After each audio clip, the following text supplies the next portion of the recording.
Jesus esteja com todos nós, essa manhã de domingo, maravilhosa. Vamos pedir ao nosso Pai Celestial, neste momento,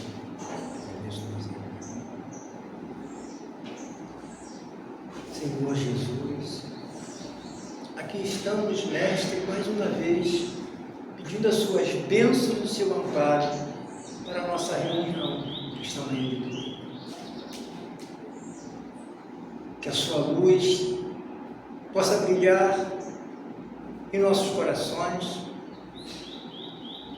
O nosso irmão Betuel vai trazer um tema para nós, pescadores de homens. Vamos prestar atenção atentamente para absorver esses conhecimentos.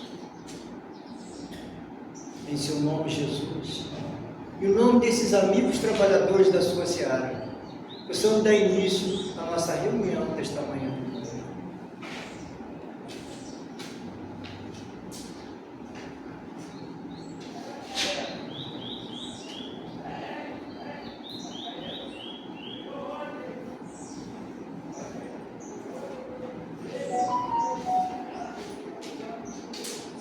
Sugestões oportunas.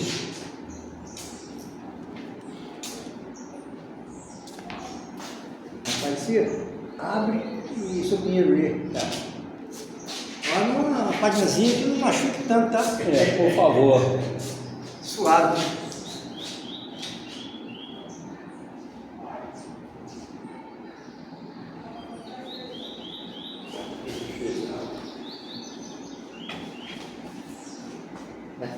Achou?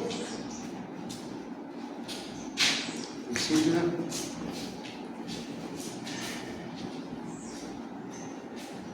Sugestões oportunas. Torres Pastoril. A página é Pureza. Não devemos cruzar os braços. Trabalha ativamente. Não queiras estacionar mais tempo. Repara que tudo tem seu tempo, sua oportunidade. Revolução tem de ser feita de baixo para cima, de dentro para fora, do mal para o bem. Começa por fazer uma revolução dentro de ti, para que te se tornes um vaso de eleição, onde o Mestre possa morar sem receio de manchar suas brancas vestes. Bem sabes que aconselho divino habita em ti e em tua ausência mais íntima.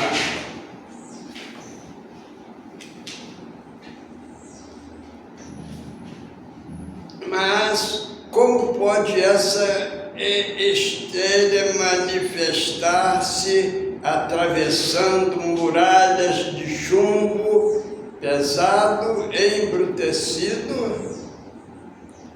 Afina as paredes desse vaso e reabastece. Purifica-o, suas poucas, limpa-o de toda sorte as impurezas e verás como através do vidro terso resplandecerá a luz interior. E todos os que aproximarem de ti sentirão o influxo das emanações que vêm de Deus através de teu coração. Mas o principal cabe a ti. Assiste todos os que buscam sem desanimar, mas sem esquecer também que ainda atendendo e envolvendo a todos, não podes descuidar de 1 minuto de sua limpeza. Que dirá o dono da mansão quando chegar-se a encontrar a casa suja, o chão coberto de terra, as alfalas cheias de poeiras? Limpa, purifica, espera, mantém o ambiente, o interior com o exterior. São palavras de Pastorino, Torres Pastorino. Pinheiro. Eu venho devagar para poder. Pequenininha desse, ele enrola. Não gosto de ser correndo, não. Tem que ser devagar. Well, fica à vontade. Fazer uma precezinha primeiro. Dá uma parecida? Faz a prece para nós.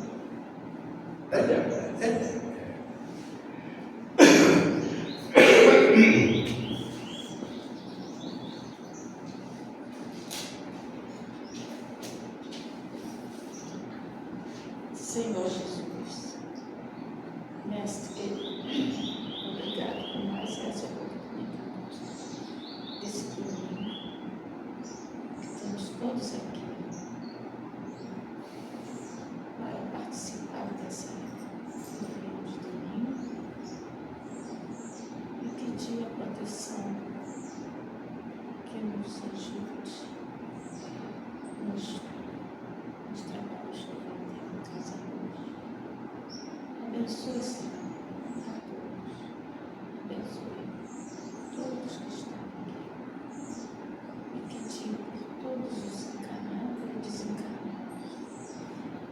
E também por todos os nossos irmãos que estão aqui. Que assim seja, Deus. Obrigada, Senhor. Então, fica à vontade. Bom dia. Bom dia. O tema da nossa palestra de hoje é pescador de homens. Todos nós já vimos em alguns relatos, principalmente nos evangelhos de Jesus, do encontro de Jesus com Pedro. Mas o nosso irmão X nos relata qual foi o verdadeiro encontro de Pedro com Jesus. Ele relata o seguinte: Jesus vivia lá em Cafarnaum. Cafarnaum era uma cidade pequenininha, uma cidade costeira, onde basicamente viviam pescadores, pessoas que viviam da pesca. Tinha um porto pequeno onde alguns barcos de vez em quando paravam lá para se reabastecer, para fazer pequenos concertos, mas no geral a cidade era muito pacata, poucas pessoas vivendo, e Pedro vivia lá com sua família e André, o seu irmão. Um belo dia Pedro está lá pescando e ele escuta dizer que um pregador, um grande pregador, no sábado, isso era uma segunda-feira que ele estava lá, no sábado, iria até a cidade para falar sobre o novo reino. Pedro já tinha muitos outros embusteiros, tinham ido lá e propalado que eram o Messias e tudo mais. Então Pedro já estava meio ressabiado, como a gente fica. Ele pensou com ele, mais um 171, né? Não vou nada nesse lugar. Conforme foi passando a semana, ele foi ficando mais curioso. Falou, sábado eu vou lá só por curiosidade para desmascarar esse embusteiro. E já de madrugada, no sábado, um mundo de gente estava indo até o ponto mais alto de Cafarnaum para que pudesse escutar ao tal pregador. E Pedro vai, ansioso, e passa no meio da turba e se coloca bem na frente assim, porque ele queria estar próximo, para poder desmascarar mesmo. E quem não estava lá? Jesus. E tinha uma mulher com uma criança, e uma menina, e a criança estava com dor de ouvido, e a mulher tinha certeza, porque tinha escutado falar, que se Jesus impusesse as mãos, ia curar a criança. Só que a mulher era pequenininha e ela não conseguia erguer essa criança até Jesus. E Pedro estava ali, Pedro pega a criança da mão da mulher e apresenta a Jesus. Jesus impõe as mãos. E a criança imediatamente para de chorar. Aquela dor, foi embora. E quando Pedro está tirando a criança dali, as mãos de Jesus roçam nas de Pedro. E naquele momento Pedro fica estatelado. Ele simplesmente sai dele. Ele fica meio fora de si. Quando ele volta a si, já não tinha mais ninguém, só tinha Pedro ali. E quando ele retorna para a aldeia onde ele vivia, ele já não era mais a mesma pessoa. Alguma coisa tinha acontecido com Pedro. Todos notaram que Pedro já era uma pessoa diferente.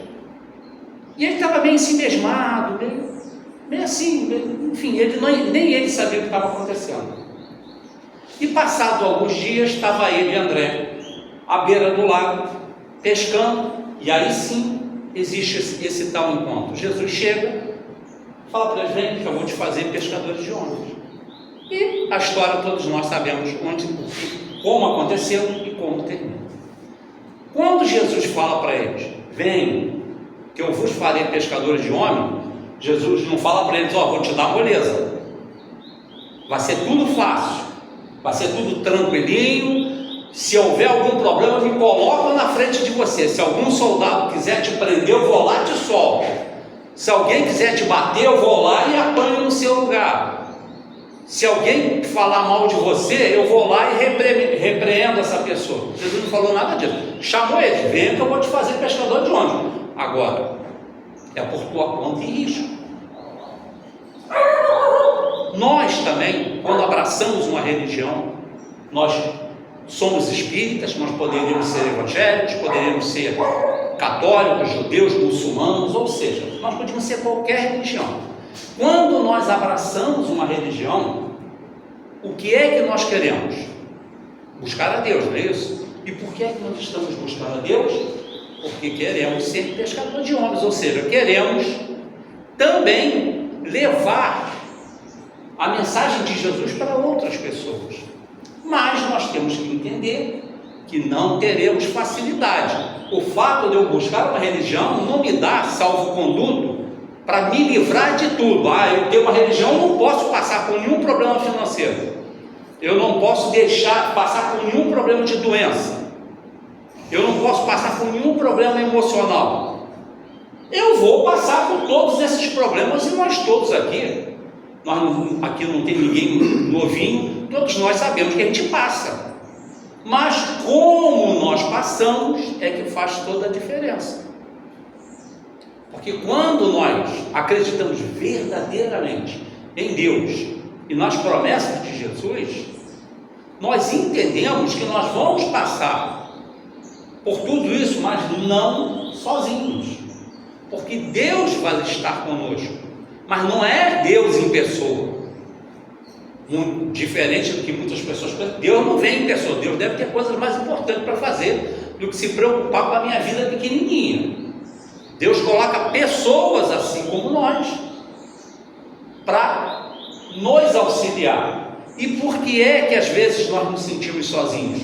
Porque nós somos crianças pirracentas que não vemos a ajuda chegando, que não entendemos que Deus colocou aquele irmão ou aquela irmã para nos auxiliar, mas Ele vai nos auxiliar dentro das suas possibilidades, dentro daquilo que Ele pode e dentro daquilo que eu mereço. Nem tudo que eu quero é o que eu mereço. Eu queria ter uma Ferrari, eu não posso nem ter um Fusca. Não é assim? A gente quer uma Ferrari, mas eu não tenho dinheiro nem para pagar o IPVA da Ferrari. Para que eu quero isso, gente? Mas eu quero, eu sou pirracento. Então às vezes a gente está doente e a gente quer ficar curado. Mas se a dor diminuir, já não está bom pra caramba? Não está bom, mas a gente quer ficar curado, gente. A gente quer que aconteça o extraordinário. A pessoa tem câncer, ela quer a cura do câncer, mas não existe, infelizmente, é triste a gente dizer isso.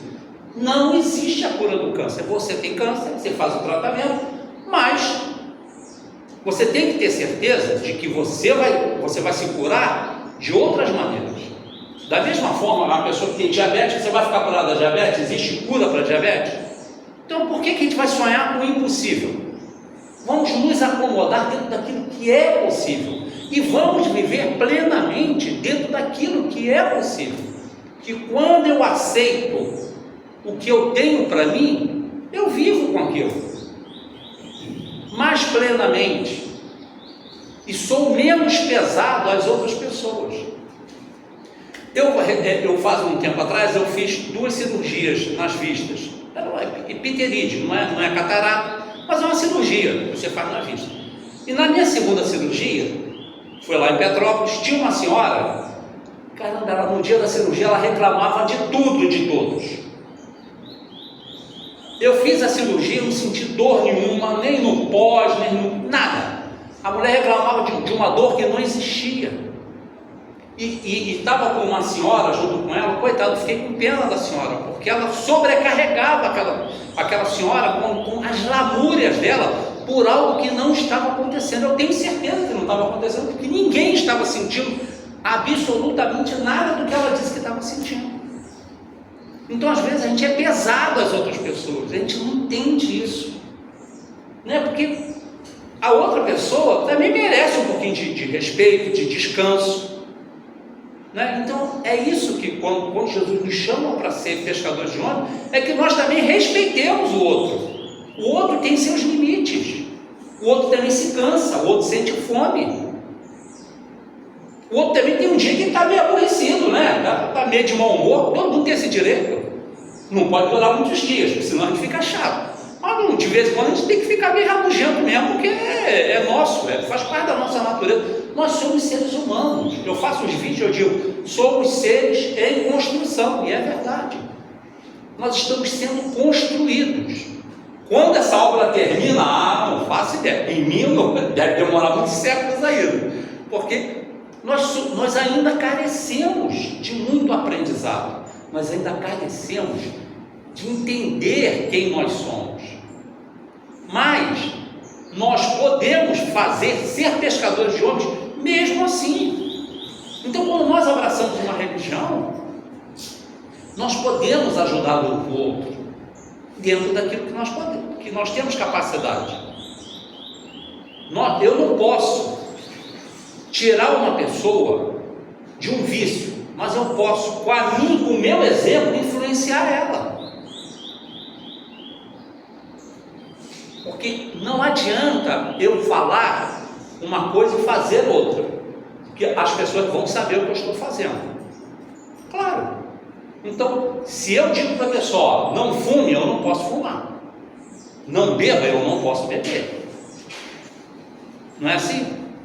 Vocês conhecem a história do Gandhi, né? Que a mãe leva o filho, que era diabético, comia açúcar, e o Gandhi fala, volta daqui uma semana. Quando ela volta, ele fala, para de comer açúcar. Por quê? Porque eu também comia açúcar. Entendeu? Então, para que eu faça uma pessoa não coma açúcar, eu não posso mais comer açúcar. Porque como é que eu digo que uma pessoa não faça isso se eu faço? A pessoa olha para mim e fala, pô, o cara é um cara de pau mesmo, né? Ele faz, mas eu não posso. Ele é melhor do que eu. Então a gente tem que, se eu me proponho a ser pescador de homens, e como é que eu sou pescador de homens? Através de meus exemplos, através do meu silêncio. Às vezes o silêncio vale mais do que muitas ações, porque às vezes a gente precisa se calar também. Às vezes a gente está num ambiente muito tumultuado, e às vezes o nosso silêncio fala mais do que qualquer coisa. Algum tempo atrás aconteceu uma coisa dentro de um ônibus que é algo que você fala assim, meu Deus, como é que acontece isso? Uma senhora, um casal, estava com uma criança especial no ônibus. Aí eles vão para o último banco do ônibus e deixam aquela criança especial no meio do ônibus, sozinha, ela e Deus.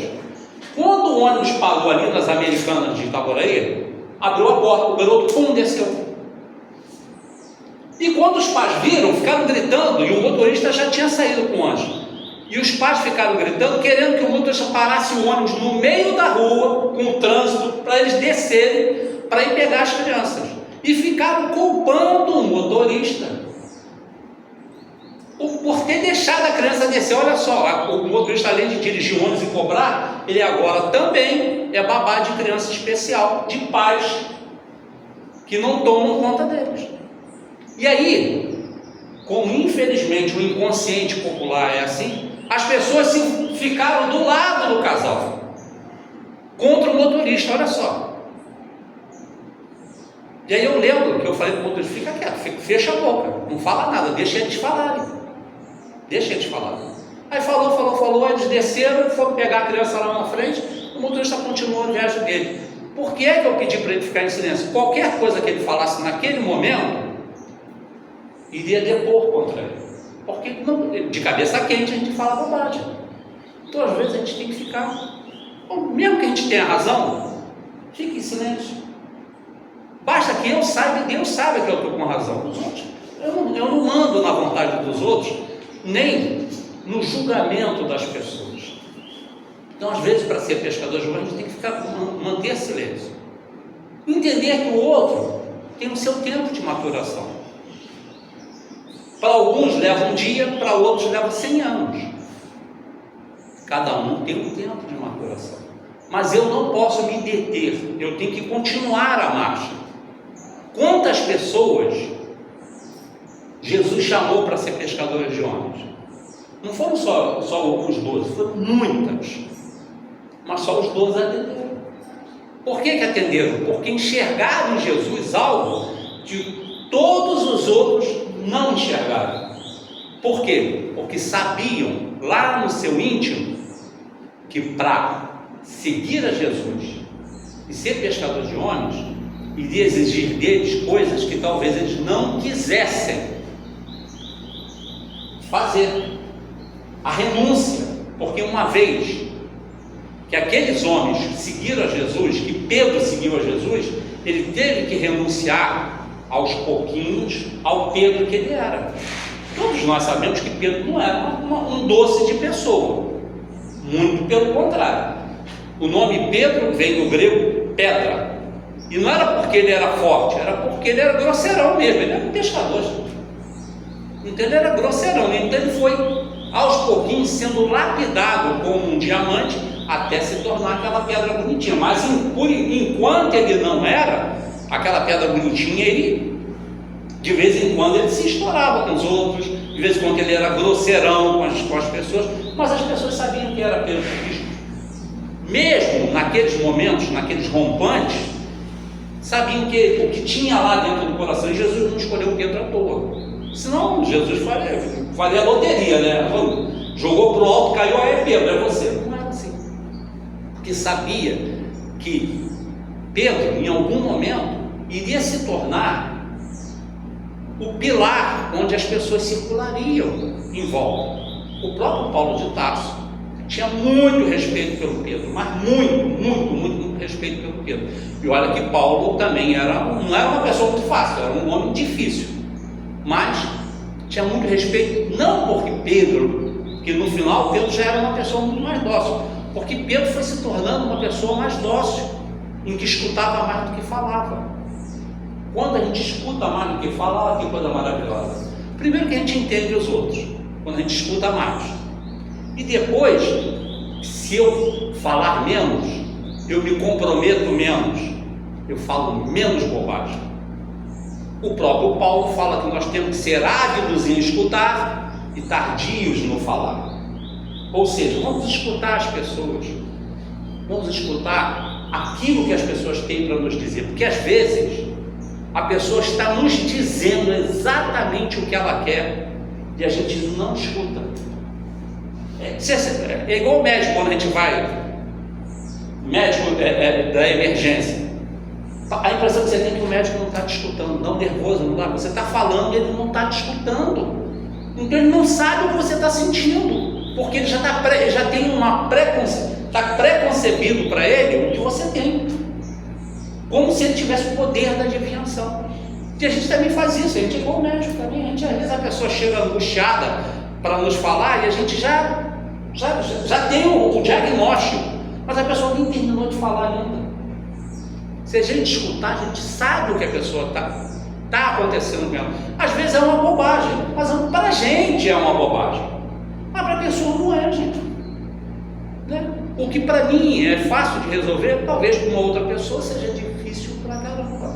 Porque ela ainda não tem a mesma capacidade ou o mesmo conhecimento que eu tenho. Então vamos escutar as pessoas, vamos ser caridosos no escutar. Mesmo que às vezes a pessoa esteja nos falando potoca, mas vamos escutar. Não custa nada, ou escutar as pessoas não custa um tostão furado. É só escutar.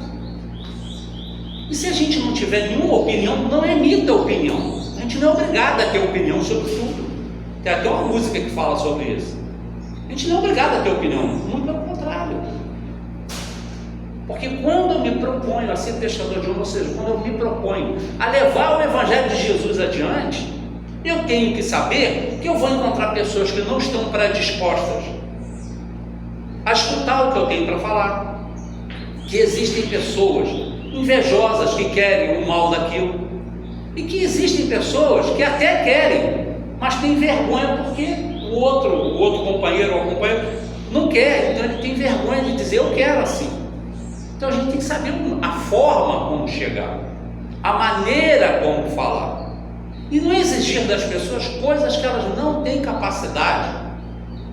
Porque às vezes a gente quer, é igual, por exemplo, você pode exigir que uma criança de 8 anos dirija um caminhão? Seria uma loucura, não seria? Então quando a gente quer que as pessoas façam coisas que estão além da capacidade delas, é como pedir para uma criança de 8 anos dirigir um caminhão. Então, queremos levar